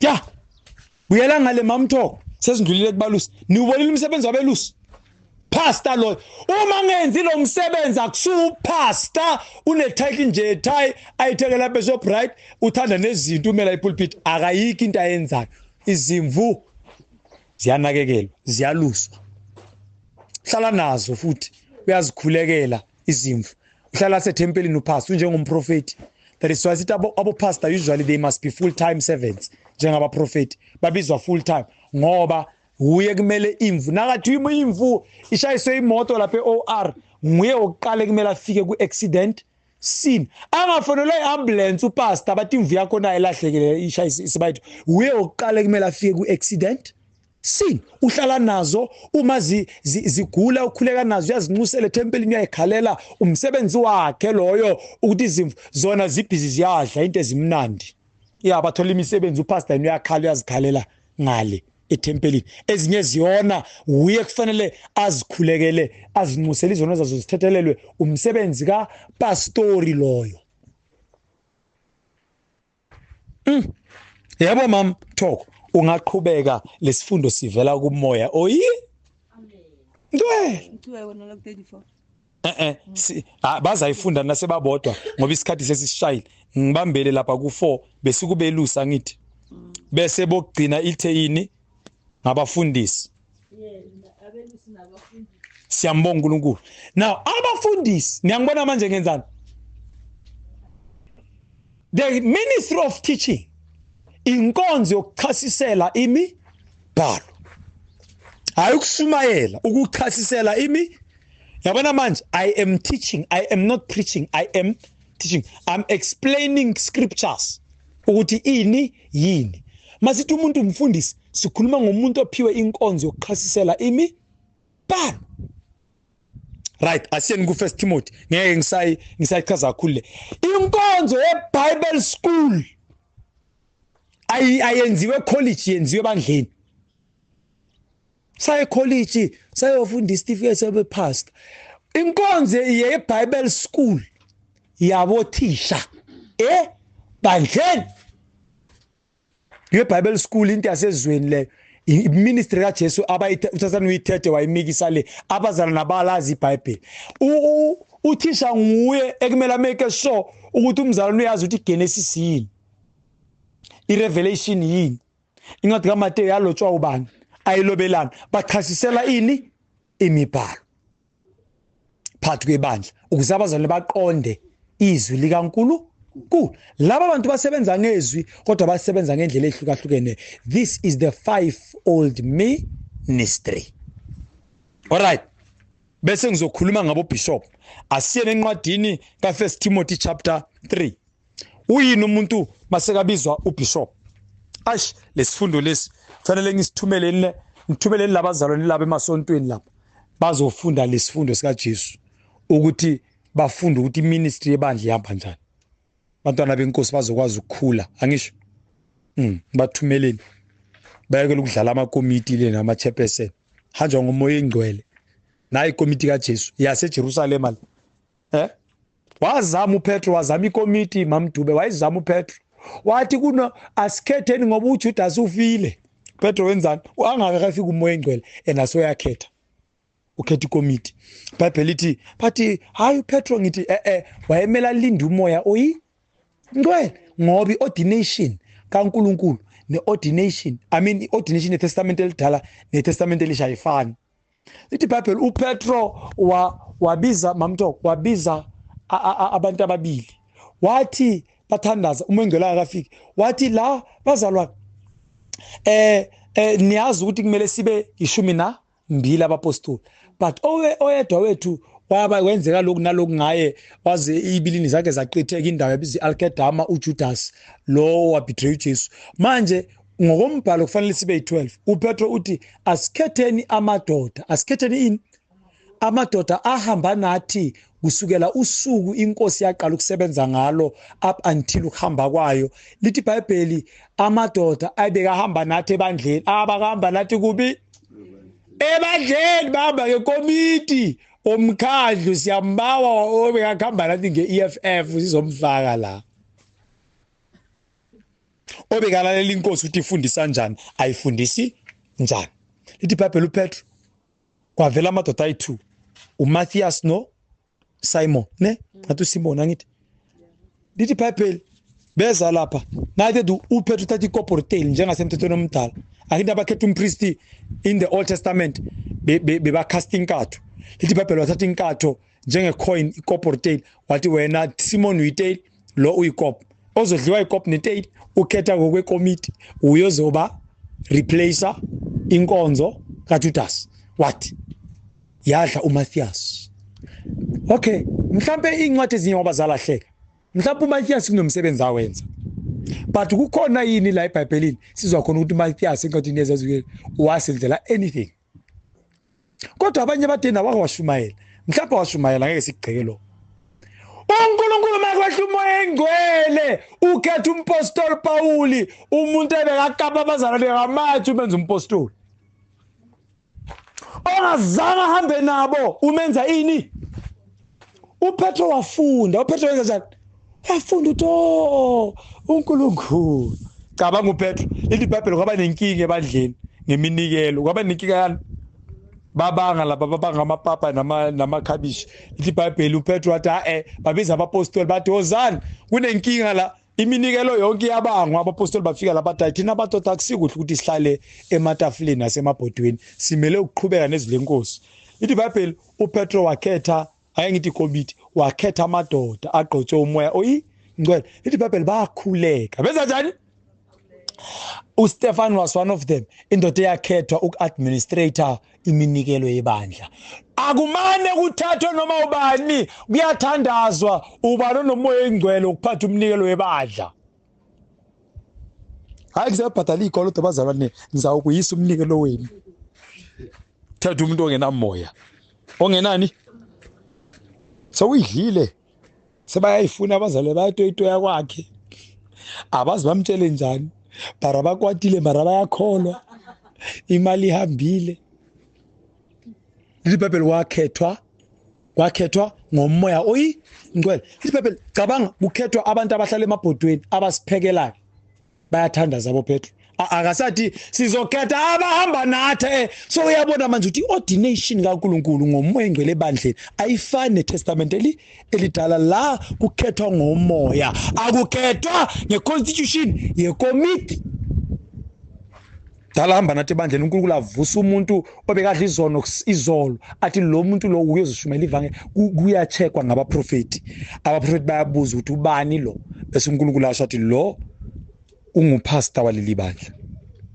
bese umoya kaNkulunkulu nasomnikile leyo nkonzo bese uya ordainwa now iordination ngisazoyifundisa iordination eshimara lenkonzo lene iordination mamthoko imnandi lenkonzo le asiyeke iordination soyifundisa uzoyifundisa ordination yaphi ukuthi kuordainwa kanjani inkonzo la ebandleni ayicolona isebenzi la kaJesu awugqotshisa icolona iberegi ngamafutha akaberegi la bagqobe ngamafutha abagqokisa icolon bathi umfundisi webandla iordination yakamoya oyingcwele iordination means yakwaIsrael just a summary inkosi mayizo ordainwa he is not a king until he is ordained he is not a priest until he is ordained he is not a prophet until he is ordained uma kuzo ordainwa inkosi kwaIsrael inkosi beyenza njani beyihlala esihlalweni bese bayibalele imithetho yonke bayibalele imithetho yonke isengaba inkosi naqeda la bamenze inkosi iordination yakudala bebakwenza but iordination ezimalini lesisha umuntu manifesta isiphiwo sobupastor seka ordain nina bese niyasibu sisa anim impart kulezimalini lesisha niyasibu sisa uNkulunkulu ordain nako hayi sizomenza umfundisi uzogqoka icolon nimenza njani umfundisi nakame pulpit niyalala akafundisi animuza nokuthi wenzani mara ugqoka icolon nethayi enkulu nejazi elikhulu ipurapura ugqoka ipurapura iordination kamoya engcwele lithi iBhayibheli uNkulunkulu waba ordaina ngomoya engcwele wayenza njani wa ordaina aboPetro wa ordaina uPaul noBarnaba lithi iBhayibheli ordination enziwa njalo encwadini so yenza le uNkulunkulu eceda lithi iBhayibheli sebasebenzile babona amandla emisebenzi yabo ukuthi uNkulunkulu unabo bebona bekhulekela abantu beshumela ivangeli abantu baphila abantu bavuka lithi iBhayibheli umoya engcwele wathi ngihlukaniseleni uPaul noBarnaba the elders of the church must lay hands on them lithi iBhayibheli aboPetro babeka izandla phezulu kwabo baba busisa sibusisa into already eseyikhona asi-impart into yo ya azophuma wonke lamasonto enza amanga uzowa expose uNkulunkulu nakamala bepulpit akanawo nomoya engcwele marugqoka iphurapura bathe lo ngoba kudala hamba nathi upastor webandla upastor nomprofeti nomvangeli baordainwa umoya oyingcwele bese ama elders webandla nasekabonile ukuthi unalezo iphiwo zokukhulekela abantu bavuke bese bayasibu sisa nayibona teaching imnandi ne ya overseers bishops ukuba ubishop akusugqoka ithayi enkulu uhlale esofeni elikhulu inkonzo kaJesu ayifundisa kwelinye ibandla omunye umpastor bambiza umpostoli ebandleni lakhe benginoSulumane uyamazi uSulumane nang umfundisi wakhona wathi kimi ukhuluma enye into epulpiti lami nciko ngoba gcina kwami ukusumela kulelo bandla lelo ngoba ngathi mase ngithaza umpostoli nababhekayo nakaqualify bathi manje lo uzibize ejalo ukuthi umpostoli kanti mina nginyathela ama-cons angazi mina mama ukuthi kunompostoli la ebandleni bangibiza ukuthi ngizoshumela nge-all night prayer mina ngijabulile kanti nyonyathela ama-cons wabantu abazibeke yo funda mamtho chapter 3 First Timothy chapter 3 othanda ukuba ngumbonisi othanda ukuba yini ake ngivaleni bazalwane ne ngizoyenza i-second part la ngizofundisa kabanzi ngeyiphiwo zegrace angithi lezi ze-leadership la besikhuluma nge-5-fold ministry angithi bese ngizofundisa ngeze-grace lana sengiyoshaya i-summary because i-VN yami nayo seyinde kakhulu ngifuna bayilalele le VN le bangayilaleli base bayabaleka ngifuna bayilalele bonke abazoyilalela bayilalele bazi ukuthi ibandla lenkosi lakhiwe njani hayi lamanga enziwa abafundisi bathi bangabafundisi benza amanga namanangizana namatwanano kunenye into abayibiza itwanano sazonifundisa elinye la yayazi itwanano mamthoko yayiziwe ikwishisha itwanano iyo le ithini isihloko mamthoko ngifundele ukufuneka kwabazawuphatha ibandla ukufuneka ubaza ukuphatha ini ibandla namadiakoni ya kunabantu esibabiza ukuthi ma-deacons and deaconess niyazi ama-deacons ini these are servants of the church ama-deacons all servants ama-worshipers abayenzi hospitality sisibabiza overall as deacons and deaconess these are the extra service of the church but kunalawo esifuna ukukhuluma ngawo ama-oversee abo-bishop yebo mama ikholekile leli lizwi elithi uma umuntu efisa isikhundla sombonisi ububhishophu akusisikhundla sokuba uRamaphosa ebadleni isikhundla sokunakekela umsebenzi kaNkuluNkulu kodwa ngizosifundisa uncanela umsebenzi omuhle uthanda ukuba umbonisi yebo mama akho umbonisi kumele abe ngongasolekiyo umbonisi kumele kube ngumuntu ongasole kiyo sesiyakhetha manje ukuthi uzoba umbonisi webandla kumele ungasoleki qhubeka mama indoda emfazi munye umbonisi angaqala divorce ashade kaningi akasasumbonisi mbekele eceleni qhubeka mama hey Paul na into azibhalako ziyasikhupha abe ngozi khuzayo bengisakhuluma nonceku la kunomunye unceku mamtho ake ngimusho ngegama lo nceku lo busy nabantwana bami enkosini bambiza umpostoli ebandleni lakhe ukhona la Denelton la nceku lo ya sayibona elinye la oqondileyo oziphatha ngokufaneleyo qhubeka ongenisa izihambi onenhliziyo enhle ongenisa izihambi njengobani somkhulumela elinye ilanga sambusisana sesihamba ngithi qhubeka onesifundisa esiphilayo kaze bishop kumele abe nesifundo kumele aqonde ivangeli yebo ongesili icwele ungabi isidakwa na ufika eRoma lapho uthola ubishop wakhona aphethe iniphu qhubeka bathi ufada ongesiso isilwi onganazimpi kepha umnene onenhliziyo emnene ongaqabaniyo ongancaneli imali ongathanda imali njengalabo abathanda imali ophatha kahle indlu yakhe ophatha kahle umuzi wakhe abantwana bakhe bemthobela nabantwana bakhe ungathola athi ungubishop mara abantwana bakhe abalawuleki miyeke na upastor miyeke na umvangeli kodwa noma ngabamdala uma angakwazi ukuphatha indlu yakhe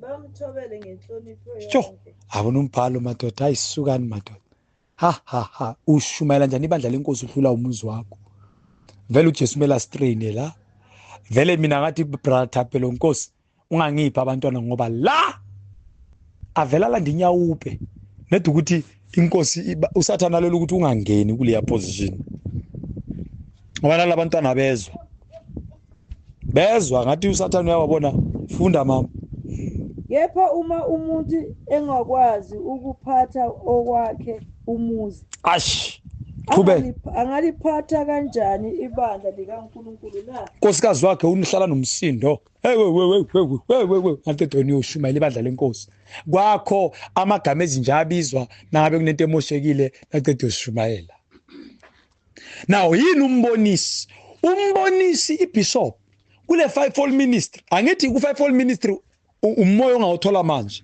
uNkulunkulu uyakubhabhathisa ngomoya ngcwele ngithi uqeda ukusindisa uyabhabhathisa uyaphenduka na uqeda uNkulunkulu kuphi iphiwo zomoya oyingcwele kuphi fivefold ministry bese ubishop umuntu ohambe kahle ku fivefold ministry sibona mangabe beka ngupastor ephatha kahle izimfu zenkosi enakekela kahle umuzi wakhe ehamba kahle phambi kwabantu bangabe beka umvangeli akukho la sola khona umsebenzi wenkosi uthembekile ufundisa kahle isifundiso esiphilayo uma chazela abantu imibhalo akukho la kusolwa khona ufundisa kahle imibhabhadisi yawo understand the kingdom understand umoya engcwele usebenza njani mase kaqeda uphatha kahle indlela kunegama elihle emphakathini a serve for 10 years or 5 years or 6 years uthi Paul makangabi ngomusha insindisweni ongumbonisi iBhayibheli lithi uma lo muntu ehambe ku fivefold ministry athembeka siyamthatha thina abazalwane siyenza njani siyamthatha simenza umbonisi sithi la eDaniel 10 sicela unake amabandla alendawo kaNkuluNkulu sewumbonisi manje uzowenzani uzohamba ekulela bandla nakafika kulela bandla lela uzohlala 2 weeks ugada abo pastor lapho ukuthi bafundisa kahle isifundo senkosi sichasiselwa kahle awuhlale esitulweni ube unetha enkulu uhambe amabandla kaNkuluNkulu ucheck ukuthi kufundiswa kahle kubhajethiswa kahle isifundo sihamba ngale ndlela uNkulunkulu asho ngayo izinto zenkosi zenziwa ngale ndlela inkosi isho ngayo na uqeda uhlala 2 weeks uyabheka ukuthi abo pastor abavangeli kuleso sigodi leso basebenza kahle na uqeda la uyasukuma elangeni logqina naso uzohamba uyalungisa la nenzeni kahle la nifundisa kahle lokha yenzani so uma kufika lokhu kwenzeni so akhuthaze la benza khona kahle abazalwane bese uyasuka uyababusisa uyakhuleka nabo naqedwe kwesinye isigodi ioverseer leyo akusugqoka ithayi uhlale esofeni elikhulu uzenza upresident webandla ubishop umuntu onakekela ifundiso in a region overseer seer hayi le ubishop lapho kuyafika nokufika lokhu uyakubheka nama all stars ku bishop qoke nama all star ku bishop ubani you must serve in the ministry then abo bishop yilaba esibenza iCouncil yebandla mase baqualifyile mhlawumbe sebayi 5 6 uNkulunkulu abone sebayi 7 8 bese baba ku council yibo ababa i-part of nibiza committee thina sibiza abelusi yiba bagada abo pastor bakhuluma abo pastor ukuthi bahamba imandate kaNkulunkulu ngokuthembeka uma kushadiswa yibo abanika siso bo bishop ke lapha uba bishop awubi president yebandla awubi inkosi yebandla useseyisikhonzi sikaNkulunkulu kodwa esinikwe izinga elithile phakathi komzimba kaKristu engilichazile right leza ngeke sisazifunda liso na ifivefold ministry phelele sineziphiwo zokusiza gifts of grace ama-tongues number niwafunda in the book of Acts ama-tongues inkonzo yokwazi ukunderstand ama-languages omhlaba ungawafunda bese ngale ku chapter 14 incwadi ka 1 Corinthians iBhayibheli lithi ama-tongues iphiwo zokusiza lesi iphiwo ze-submission ne iphiwo zani ze-submission now ngala ama-tongues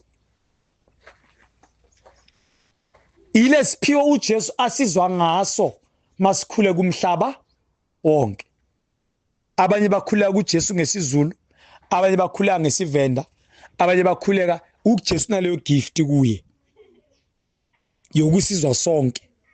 Niyangizwa bazalwane? Amen. uNkulunkulu wayithatha leyo gift wayipha ibandla. Umsebenzi wayo kakhulu bekuwukuthi aboPetro nabafika ezweni elikhuluma olunye ulimi bangajiki bangashumayela ivangeli ngoba abalizwa lelo limi. Beyakhona ukuthi akafika ahlangane namandebele uPetro awumHebheru. Athi bantu beNkosi, nangu uJesu ngiyamemezela la. Bathi ngoba lapha ku chapter 2 lithi iBhayibheli wathi nakwehla umoya engcwele abezizwe abebase Jerusalema bezwa izilimi zakubo abavela eListra, abavela eGreece, abavela eRoma, abavela eBabylon, abavela eGibhithe, abavela eArabia. Bonke laba bantu bebeze eJerusalema bezwa amaHebheru aboPetro bekhuleka ngezilimi zakibo. Yila sifunda khona ngegift yamatongues ukuthi igift yamatongues isebenza njani. Bese kunaleyo ukukhuluma ngezingelozi zikaNkulunkulu lapho naso njengoPaul, uPaul bekasekanayo leyo anointing yokukhuluma nangengelozi ilanguage yaseZulwini. Yile elithi iBhayibheli ukhuluma noNkulunkulu uhlela amameeting uqeda uSathane angezwa lutho. Lento iba phakathi kwakho noNkulunkulu. Sibone sohloma imvuselelo kanti uNkulunkulu uhlelile ukuthi uSathane anganiphazamisi. Sibone sohloma imvuselelo ukuthi uNkulunkulu ukutshelile ukuthi kunento esokufuna siyenze eDaniel 10. uSathane abona imvuselelo seyima athi why ningangicela ukuthi bamise imvuselo abantu basindiswe. Lelo zinga seliphezulu kakhulu. Uhluleka ukunderstand isiChina mara une gift yamatongues unenkinga. Awukhona ukunderstand language eyodwa. Bafunda ngetextbook bathi siwafunda ngetextbook. Among amatongues wamasonto lawo, igift yamatongues is to be able to speak in the languages. Uthi Paul besihamba negift interpretation. Le interpretation ihamba nokuhumusha. Ihamba nani? Nifundeni ngalama tongues. Uthi Paul umuntu ekhuluma ngezilimi singasho njani nebandleni sithi amen singamzwanga.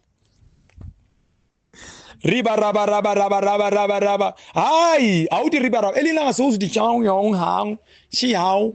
Sithi awusiChina lesi. Usaze lapho sewukhuluma ngesishayina ngoba ugcwaliswa ngomoya cwele.